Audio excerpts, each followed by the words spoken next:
Would Nick Saban return to coach at Alabama? Is that how bad things have gotten for Kalen DeBoer? It's not as crazy as you might think. Locked On SEC starts right now.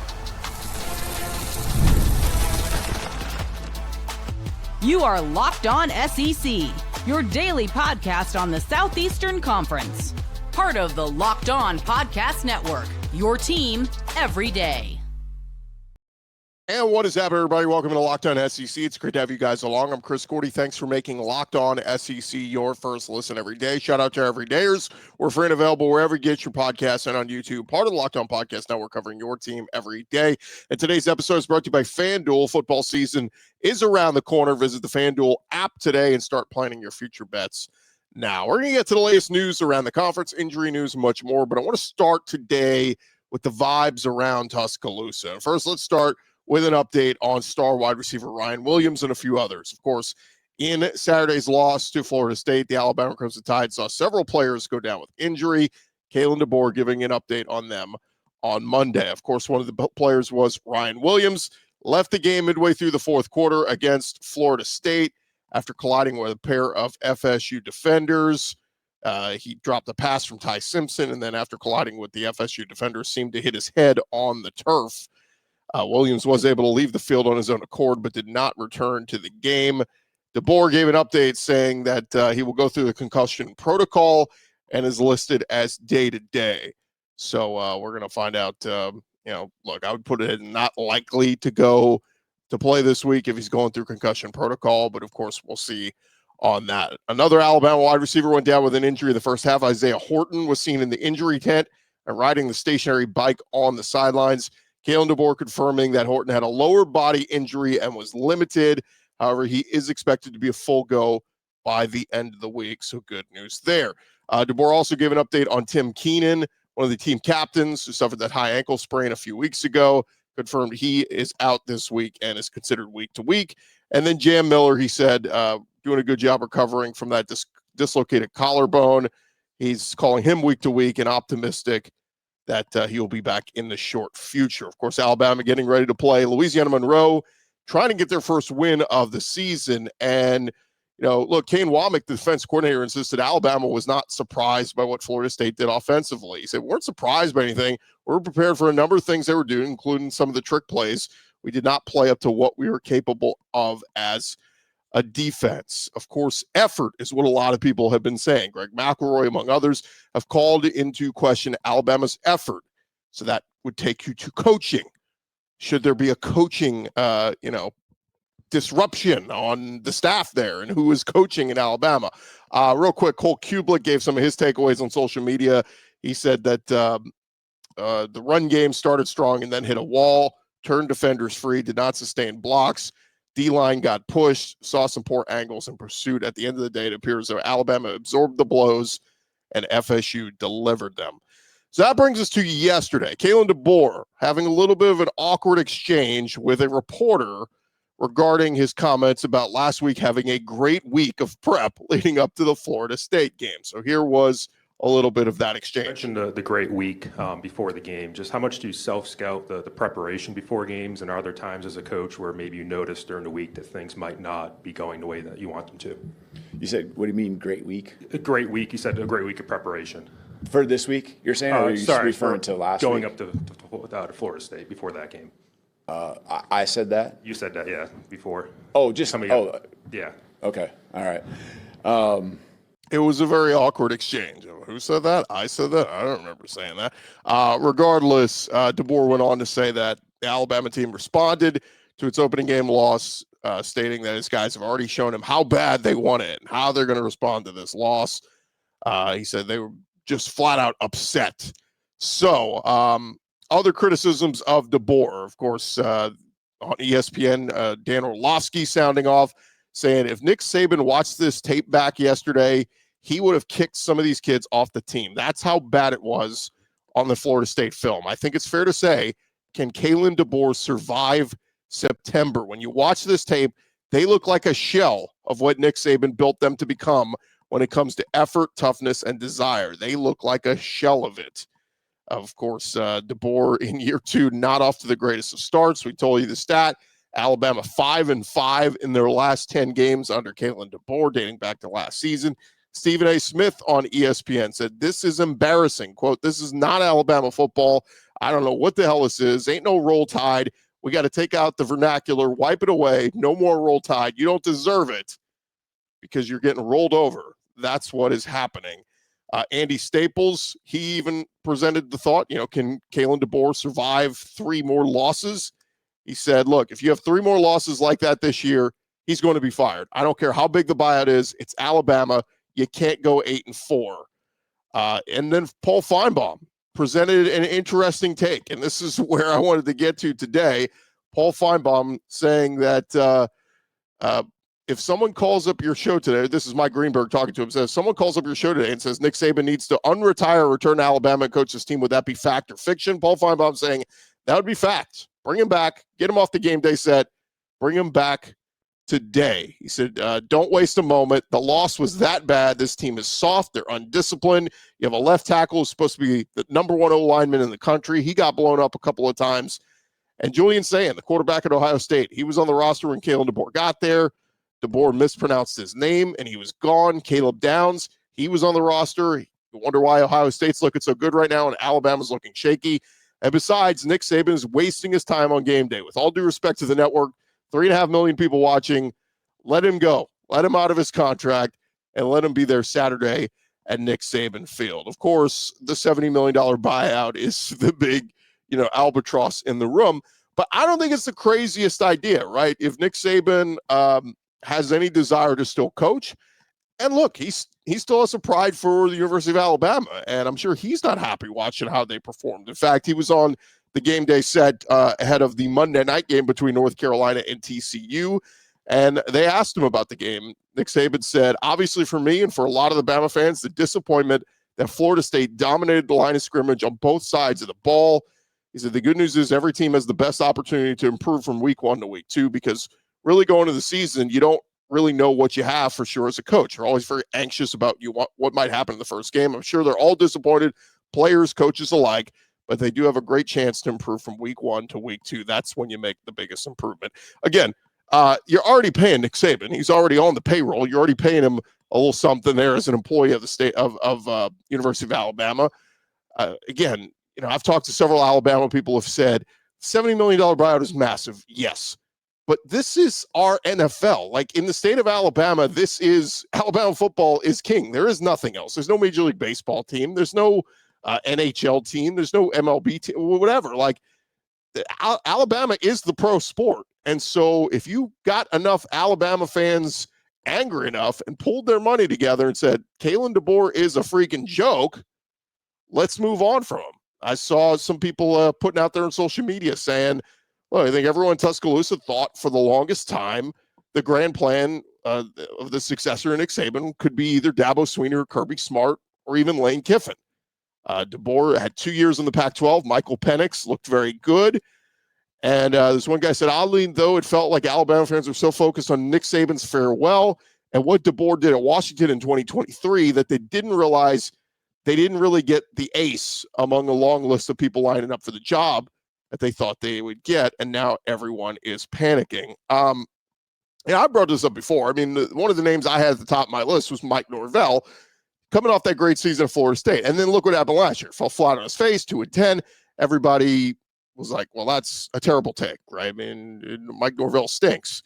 And then yet it's Mike Norvell handing Kalen DeBoer the embarrassing loss of Florida State over Alabama. So it's just crazy how things work out sometimes. But say all that to say, Kalen DeBoer has got to clean this thing up and clean up very quickly. When you look at Alabama's schedule, yes, it's Louisiana Monroe this week, but a tough Wisconsin team coming in week 3. Alabama will be favored in that one, but don't mess around. Take care of business. Then it's a bye week. Then you're at Georgia. Can you imagine a world where, they slip up against Wisconsin and then you have a bye week to sift before you go to Athens to play Georgia? Again, not trying to say it's end of the world and all this at Alabama, but it's a world where it could be reality very soon if they don't turn this ship around. Expect them to play much better. Expect Ty Simpson to look much better against Louisiana Monroe. God forbid they don't, right? God forbid the offense stymies and struggles and defense gives up some scores to Florida State or to ULM, I think there's going to be a lot of folks calling for Kalen DeBoer's head in week 2. But I expect they'll bounce back this week and look better. But certainly something to consider when Nick Saban want to come back, even for just a year. Just put the headset back on and go, look, you guys handle all the roster and all this. I'm going to handle ripping in their ass and getting some guys to play better. That's the fact of it. All right, when we return here on Locked On SEC, we'll get you caught up with the latest news going on around the conference in just a sec. Hey, but first, I want to remind you guys, when the opening whistle blows on a new repair, get your crew moving forward with Supply House. Order today and see parts on your doorstep tomorrow. Over 280,000 plumbing, HVAC, and electrical items from the most trusted brands in the business. Their real-time inventory and honest lead times keep you from punting projects, while their industry-leading customer service always has your blind side covered. If you need parts for a project, fast, Supply House has next-day delivery. Talk about a game changer. The part finder tools and 3D schematics can save you hours on jobs where every detail matters, and their Trademaster perks like priority shipping and dedicated support make the whole process smoother. Join the free Trademaster program today and score some serious perks like priority shipping, lower prices, and a dedicated support line. Visit supplyhouse.com, sign up for free, and use our promo code SHCollege5. Get 5% off your first order. That is at supplyhouse.com. Real people, real service. Also, guys, you've probably heard of products like Viagra and Cialis. Maybe you've even tried them, but if you're looking for something beyond the usual pill, it's time to meet Rugiet Ready. Rugiet Ready is a next-gen prescription treatment designed to amplify arousal in the brain and boost blood flow. Unlike the usual pills that can take hours, Rugiet's 3-in-1 formula dissolves under your tongue, kicks in fast, on average in 15 minutes. The effects can last up to 36 hours, so you can stay confident and in control when the moment is right. You can even read real customer reviews on their website. It's helping a lot of people feel more confident and present in the moment. Head to rugiet.com/lockedoncollege. Use code LockedOnCollege to get 15% off today. That's rugiet.com/LockedOnCollege. Use promo code LockedOnCollege for 15% off. Individual results may vary with prescription treatment. Compounded drugs are permitted to be prescribed under federal law, but are not FDA approved and do not undergo FDA safety, effectiveness, or manufacturing review. Please visit the Rugiet website for full safety information.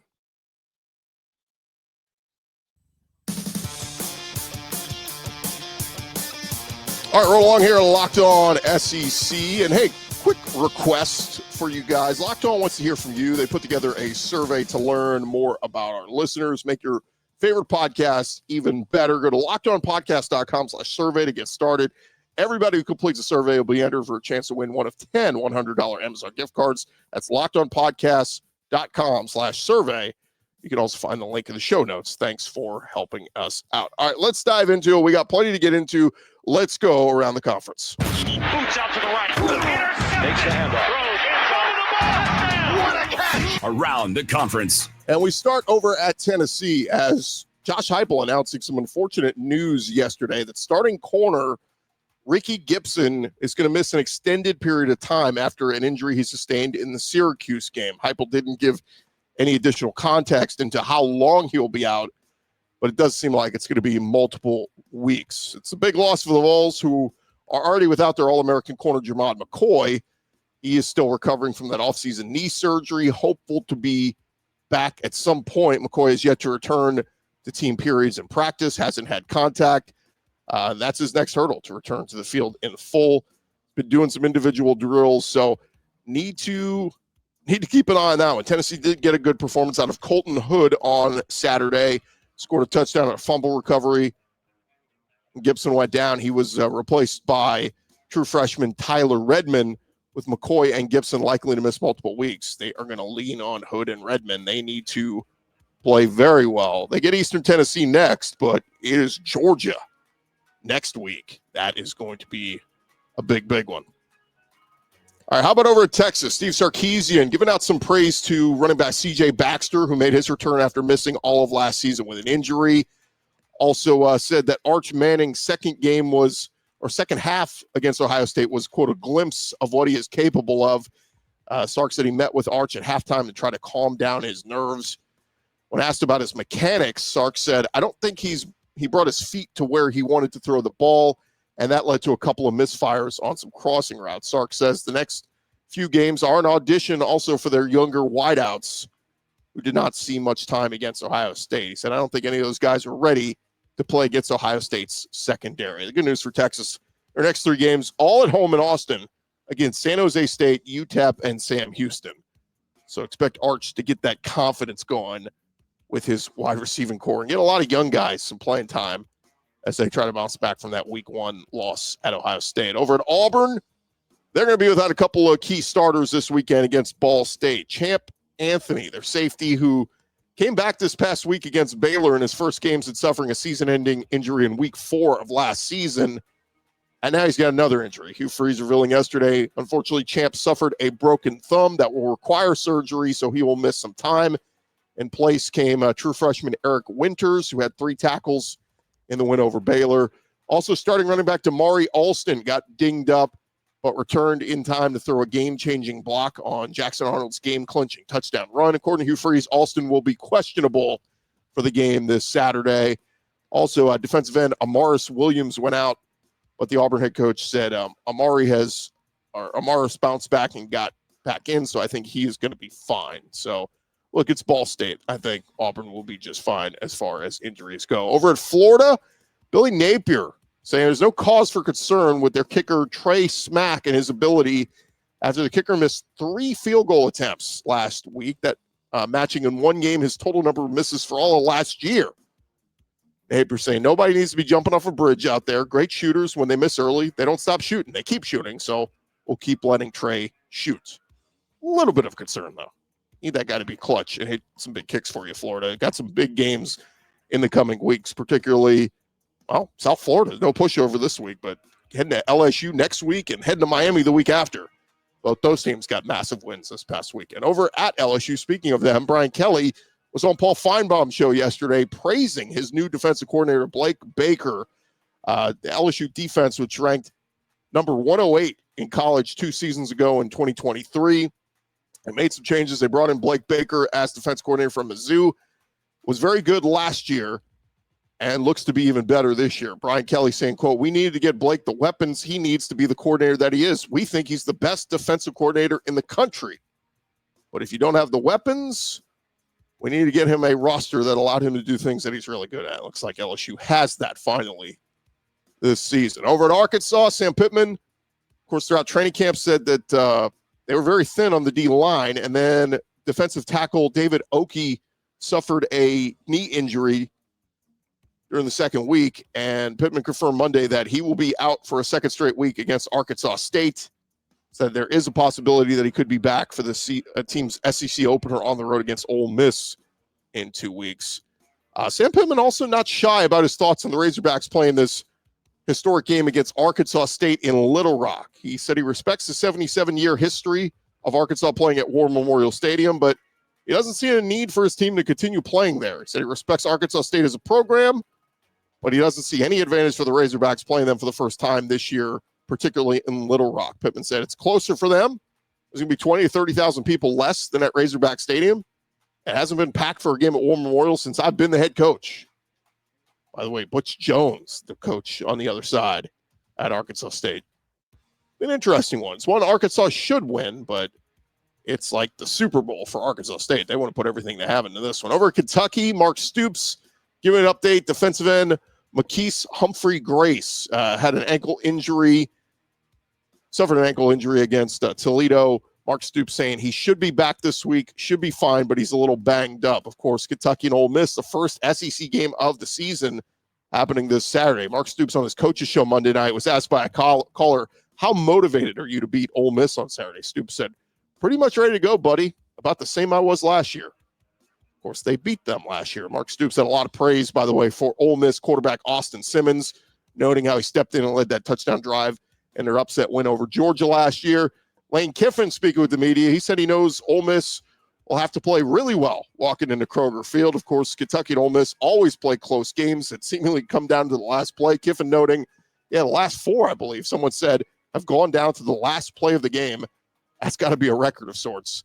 Ole Miss, Kentucky this Saturday, going to be a big one. Over at Texas A&M, they played about 10 different offensive linemen on Saturday. Mike Elko saying, it's a pattern that may continue. He said, we think we have a lot of depth in that group, And I think we have kids that are capable of playing at a championship level. A&M working a bunch of different alignment in with the starting offense, rotating Robert Bordone, Colino Fayau, F-A-A-I-U. I'll let you pronounce it. But either way, a bunch of different young guys working in that group of the starting offensive lineman. Elko saying, I think we're at our best when we have rotation and depth there. Over at Mississippi State, they're dealing with some injuries. Jeff Lebby saying offensive lineman Luke Work and corner Jet Jefferson, both potential starters, missed the game at Southern Miss last week. Said, I feel good about Luke. Not great, but to me, it's all about tomorrow's practice and how these guys function to see if they'll be ready to go this weekend. The Bulldogs did move Albert Reese from left tackle to right tackle, and Lewis Jr. played some left tackle. So there you have it. That is the latest news going on around the conference. Still more to come here on Locked On SEC, part of the Locked On Podcast Network, covering your team every day. We'll get to your SEC Players of the Week in just a sec.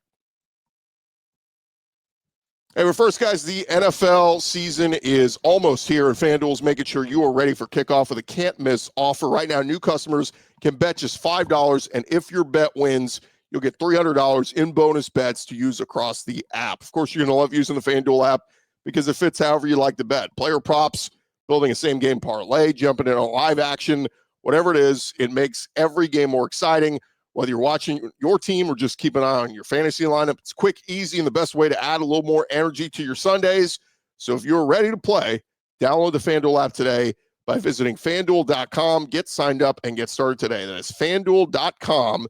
Get signed up and place your first $5 bet today with the NFL season getting started up.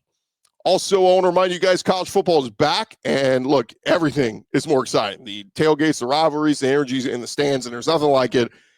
And there's also nothing like getting tickets that can make you feel good without battling all those stupid websites and everything out there. Just use the Game Time app. That's what we do. App gives you the advantage, gives the advantage back to the fans. It's the easiest way to score last-minute tickets at the best prices with no surprise fees. What you see is what you pay.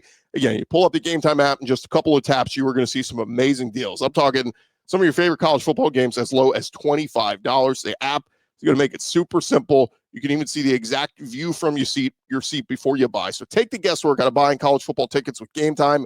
Download the Game Time app, create an account, use our code LOCKEDONCollege, get $20 off your first purchase. Terms apply. Again, that promo code LOCKEDONCollege for $20 off. Swipe, tap, ticket, and go. Download Game Time today.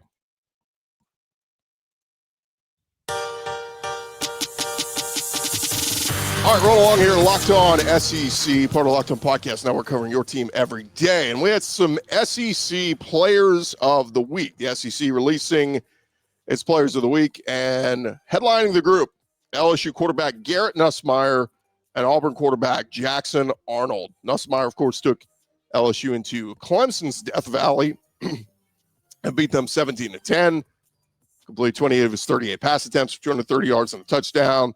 Looked like one of the better quarterbacks on the road in a hostile environment. College football did so against a top 5 ranked team. Meanwhile, Jackson Arnold and his Auburn Tigers, he rushed 16 times for 137 yards and 2 touchdowns. Was Auburn's leading rusher in the game by over 50 yards. So SEC offensive players of the week, Jackson Arnold and Garrett Nussmeier. Meanwhile, defensively, you had Colton Hood, defensive back from Tennessee, and Fred Johnson, South Carolina linebacker. As on special teams, come on, it's the two guys who had return touchdowns this week. It was Rashawn Pleasant at Auburn and Vakari Swain over at South Carolina. Offensive lineman of the week, Braylon Moore, the transfer coming into LSU at center, played very well at Clemson. Defensive lineman of the week, Xavier Harris at Ole Miss, defensive tackle. And then Mississippi State defensive tackle Will Whitson in their win over Southern Miss.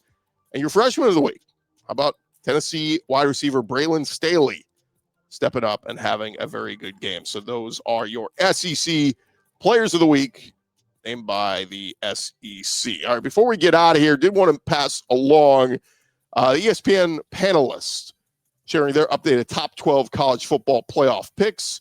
And a lot of folks still with 4 SEC teams in the group. I'll just give you a couple of notable ones. Andrea Adelson, she has LSU in as her number 2, Georgia in as her number 4, Tennessee in as her number 7, and Texas in as her number 9. So she's got LSU, Georgia, Tennessee, and Texas. Kyle Bonagora, he has LSU, Georgia, Texas, and that's it. So he only has 3 SEC teams. Bill Connolly has Georgia, LSU, Tennessee, and Texas A&M. So he's a little bit different. He's higher on the Aggies. David Hale has LSU, Texas, Georgia, and Texas A&M. Just a few more. Adam Rittenberg, he has LSU, Georgia, Texas, and that's it. So some of the folks are picking just 3 SEC teams. Some are picking 4. Max Olson, he's got LSU, Texas, Georgia, and Texas A&M. So a lot of people very optimistic on A&M. Some people out on Texas after seeing what they did. Of course, Steve Sarkisian and the Longhorns, they've got to get stuff cleaned up with Arch Manning. And man, it's so funny how we overreact to 1 week. I go back to 2 years ago. LSU loses their opener to Florida State. Everybody's out on them. And by the end of the year, Jaden Daniels is a Heisman winner and winning the West, going to Atlanta to play Georgia in the SEC championship game. So, again, it's easy to overreact, but that Texas team, I'll tell you right now, is loaded with talent. If anybody can right the ship, look at what Texas' schedule is these next 3 weeks. They play 3 cupcakes. They're going to bounce back, get their chemistry back going, and then their first SEC road trip is at Florida, but it's not until October 4th. So they got the whole month of September to lock in, fix their mistakes, and get ready. And who knows, come October, this offense may be looking more like it did last year with Quinn Ewers at the helm. We shall see. All right, thank you guys for making Locked On SEC your first listen every day. I want to remind you guys that Locked On and Fire TV are presenting the College Football Kickoff, your ultimate college football weekly preview. Drake Toll of Locked On Big 12 leading the conversation with 2-time AP Coach of the Year Gary Patterson and former college star Jesse Holley and Locked On's local experts. A college football preview only Locked On can do. Catch College Football Kickoff every Thursday throughout the season only on Fire TV. I'm Chris Gordy. This has been Locked On SEC. We'll talk to you guys tomorrow.